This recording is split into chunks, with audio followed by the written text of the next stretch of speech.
ఒక్కరికి కూడా cut off గురించి పూర్తి అవగాహన ఉండదు. వాళ్ళు చెప్పిన మార్క్స్ కి జాబ్ అయితే మాత్రం రాదు. వాళ్ళ వ్యూస్ పెంచుకోవడం కోసం మాత్రం ఈ కట్ ఆఫ్ వీడియోస్ చేస్తున్నారు తప్పించి ఎవరికి కూడా కట్ ఆఫ్ గురించి అయితే మాత్రం పూర్తిగా తెలియదు. Hi everyone, welcome to Satya study circle. ఈ వీడియోలో మనం ఏపీ పోలీస్ కానిస్టేబుల్ మెయిన్స్ యొక్క కట్ ఆఫ్ గురించి అయితే మాత్రం డిస్కస్ చేయబోతున్నామండి. ఈ వీడియో చాలా మందిని బాధ పెట్టొచ్చు, అదేవిధంగా కొంతమంది మనోభావాలు అయితే మాత్రం దెబ్బతీయొచ్చండి. ఇది కేవలం అవగాహన కోసం మాత్రమే చేసిన వీడియో, అంతేకాకుండా ఇది నా పర్సనల్ ఒపీనియన్ తప్పించి వేరే ఉద్దేశంతో చేసింది కాదు. చాలా మంది యాస్పిరెంట్స్ నాకు అడిగిన క్వశ్చన్ ఏంటంటే మెయిన్స్ యొక్క కట్ ఆఫ్ ఎంత ఉంటుంది, మాది ఈ డిస్ట్రిక్ట్ కట్ ఆఫ్ ఎంత ఉంటుంది, మాది ఈ డిస్ట్రిక్ట్ కట్ ఆఫ్ ఎంత ఉంటుంది, నాకు ఇన్ని మార్క్స్ వచ్చాయి, నాకు జాబ్ వస్తుంది రాదు. చాలా మంది యాస్పిరెంట్స్ నుండి మెయిన్స్ రాసిన తర్వాత ఎదురైన ఫస్ట్ క్వశ్చన్ ఇదేనండి. చాలా మంది ఈ క్వశ్చన్ బేస్ చేసుకుని చాలా చాలా చాలా రకాల వీడియో చేస్తున్నారండి. అయితే ఇందులో నిజం ఎంత అబద్ధం ఎంత అనేది ఇప్పుడు మనం తెలుసుకుంటామండి. ముందుగా ఈ మెయిన్స్ రాసిన యాస్పిరెంట్స్ని మనం 3 టైప్స్గా డివైడ్ చేద్దామండి, ఓకేనా. అందులో ఫస్ట్ వన్ ఏంటి అంటే 140 ప్లస్ మార్క్స్ వచ్చిన వాళ్ళు, అండ్ అదేవిధంగా సెకండ్ కేటగిరీ ఏంటి అంటే 110 to 130 మధ్యలో వచ్చిన వాళ్ళు, అండ్ థర్డ్ కేటగిరీ ఏంటి అంటే 90 బిలో వచ్చిన వాళ్ళు అండి, ఓకేనా. అయితే ఇక్కడ గమనించవలసిన ఒక విషయం ఏంటంటే ఈ 140 ప్లస్ వచ్చిన వాళ్ళతో మనకి ఎటువంటి టెన్షన్ లేదు. అదేవిధంగా మనకి 90 బిలో వచ్చిన వాళ్ళకి కూడా మనకి ఎటువంటి టెన్షన్ లేదు. వీళ్ళకి తెలుసు వీళ్ళకి జాబ్ వస్తుందని తెలుసు, వీళ్ళకి కొన్ని కేటగిరీస్కి మాత్రం జాబ్ రాదని కూడా తెలుసండి. సో వీళ్ళని మనం ఎలిమినేట్ చేద్దాం. అండ్ ఫైనల్గా మనం తెలుసుకోవాల్సింది ఏంటంటే ఈ 110 to 130 మార్క్స్ మధ్యలో ఉన్న యాస్పిరెంట్స్ అండి, ఓకేనా. ఈ యాస్పిరెంట్స్ ఉన్న ఫస్ట్ డౌట్ ఏంటి అంటే నాకు 115 వచ్చాయి, నాకు 120 వచ్చాయి, నాకు 125 వచ్చాయి, నాకు జాబ్ వస్తుందా, నాది ఈ డిస్ట్రిక్ట్ నాకు జాబ్ వస్తుందా, నాకు ఆ డిస్ట్రిక్ట్ నాకు జాబ్ వస్తుందా, కట్ ఆఫ్ ఎంత ఉండొచ్చు, కట్ ఆఫ్ ఎంత ఉండొచ్చు, కట్ ఆఫ్ ఎంత ఉండొచ్చు. ప్రతి ఒక్క యాస్పిరెంట్ నుండి కూడా వచ్చిన ఫస్ట్ డైలాగ్ ఏంటంటే కట్ ఆఫ్ ఎంత ఉంటుంది, ఓకేనా. ఇక్కడ మనకి గమనించవలసిన ఒక విషయం ఏంటంటే ఈ ఒక్క విషయాన్ని పట్టుకొని చాలామంది అతి తెలివైన వ్యక్తులు కానీ ఈ విషయాన్ని పట్టుకొని మనకి చాలా చాలా చాలా అన్నెసెసరీగా వీడియోస్ చేస్తున్నారండి, ఓకేనా. సో వీటన్నిటికీ ఒక సమాధానం చెప్పాలి అనే ఉద్దేశంతో కేవలం నా యొక్క ఒపీనియన్ మాత్రం చెప్తున్నాను ఇందులో, ఓకేనా. అయితే ఈ కట్ ఆఫ్ అనేది అయితే మాత్రం పూర్తిగా ఫేక్ అండి. ఎందుకంటే ఏ ఒక్కరికి కూడా కట్ ఆఫ్ గురించి పూర్తి అవగాహన ఉండదు. వాళ్ళు చెప్పిన మార్క్స్కి జాబ్ అయితే మాత్రం రాదు, ఓకేనా. కేవలం వాళ్ళని సాటిస్ఫై చేయడం కోసం మాత్రమే, వాళ్ళ వ్యూస్ పెంచుకోవడం కోసం మాత్రం ఈ కట్ ఆఫ్ వీడియోస్ చేస్తున్నారు తప్పించి ఎవరికి కూడా కట్ ఆఫ్ గురించి అయితే మాత్రం పూర్తిగా తెలియదు. ఇది నా ఒపీనియన్ మాత్రమే. మనకు తెలుసుకోవాల్సింది ఈ 140 ప్లస్ వచ్చిన యాస్పిరెంట్స్ ఎవ్వరు కూడా నాకు ఇన్ని మార్క్స్ వచ్చాయని చెప్పరు. వీళ్ళు ఎప్పుడు కూడా అండర్ గ్రౌండ్లోనే ఉంటారు. వీళ్ళకి రిజల్ట్ వచ్చిన తర్వాతే వీళ్ళు ఎక్స్పోజ్ అవుతారు తప్పించి ముందైతే మాత్రం వీళ్ళైతే మాత్రం ఎక్స్పోజ్ అవ్వరు. ఇదైతే మాత్రం మీరు గుర్తుంచుకోవాలి. ఒకరు వీళ్ళు ఏమని చెప్తారు అంటే నాకు 150 మార్క్స్ వచ్చాయని చెప్పరండి, నాకు 120 వచ్చాయి, లేదంటే 125 వచ్చాయి, ఇలాగే చెప్తారు. ఎందుకంటే వాళ్ళ యొక్క దిష్టి పడకూడదు మన మీద అనే ఉద్దేశంతో మాత్రమే. ఇది కొంతమంది.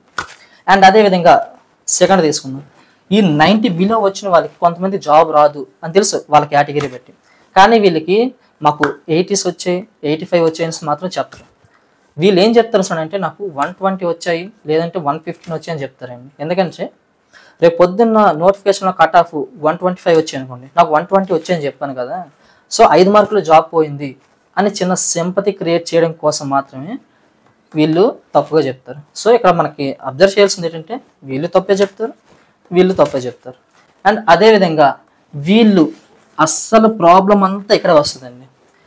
వీళ్ళతో ప్రాబ్లం ఏంటంటే వీళ్ళకి జాబ్ వస్తుందా రాదా అనే టెన్షన్లోని నిద్రపట్టదండి. ఫస్ట్ ఆఫ్ ఆల్ వీళ్ళకి ఏంటంటే నాకు ఇన్ని మార్క్స్ వచ్చాయి, జాబ్ వస్తుందా రాదా, కనిపించిన ప్రతి వీడియో చూస్తారు, కనిపించిన ప్రతి ఒక్కరిని అడుగుతారు నాకు ఇన్ని మార్క్స్ వచ్చాయి, నాకు జాబ్ వస్తుందా రాదా.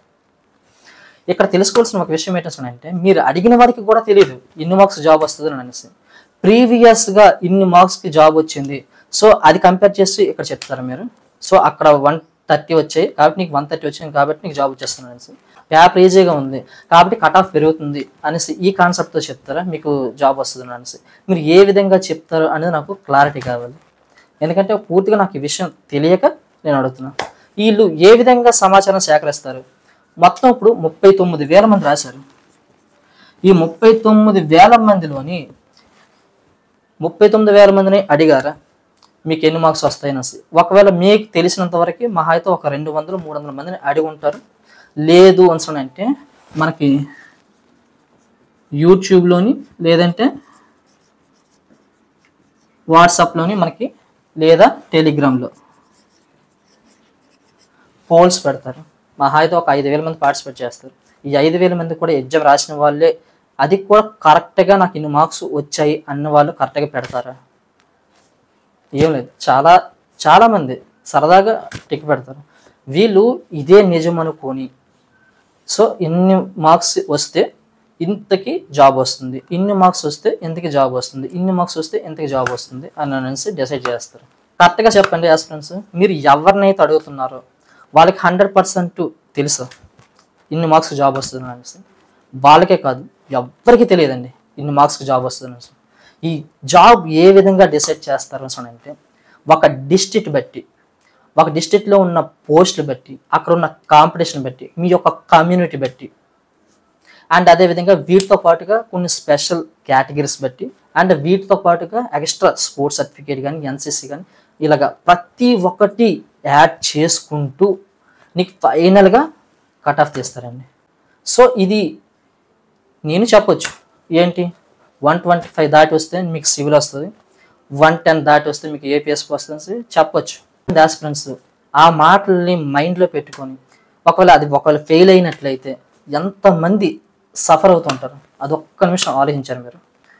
కాబట్టి ఈ యొక్క ప్రాసెస్ అంతా వేస్ట్, అసలు కట్ ఆఫ్ దానిదంతా పూర్తిగా శుద్ధ దండగా ఈ టాపిక్. సో మీరు చేయాల్సింది ఏంటి అంటే 3 సంవత్సరాలు వెయిట్ చేశారు ఒక నోటిఫికేషన్ కోసం, 3 వారాలు వెయిట్ చేయలేరా దాని రిజల్ట్ కోసం? 3 సంవత్సరాలు బట్టి చాలా కష్టపడ్డారు, చాలా సఫర్ అయ్యారు.